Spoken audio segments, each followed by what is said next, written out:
Magandang araw sa inyong lahat. May isang tanong ako sa'yo. Talaga bang kulang ka sa oras? O baka may masakit na katotohanan tayong kailangang tanggapin?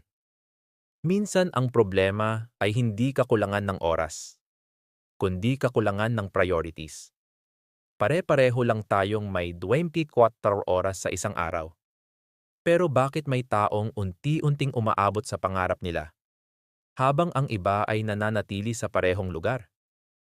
Hindi dahil mas marami silang oras, kundi dahil mas malinaw kung saan nila ito ginagamit.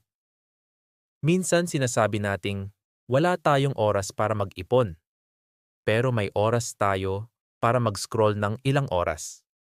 Wala tayong oras para mag-aral ng bagong skills, pero may oras para sa mga bagay na hindi naman nakakatulong sa ating kinabukasan. Real talk lang, hindi mo kailangang magkaroon ng mas maraming oras. Kailangan mo lang gamitin ng mas maayos ang oras na mayroon ka. Dahil ang oras ay parang pera.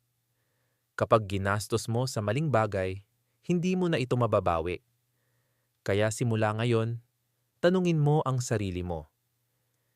Yung ginagawa ko ba ngayon ay inilalapit ako sa pangarap ko? Kung oo, ituloy mo. Kung hindi, baka panahon na para baguhin ang priorities mo. Kung handa kang mas pahalagahan ang oras mo, comment time matters.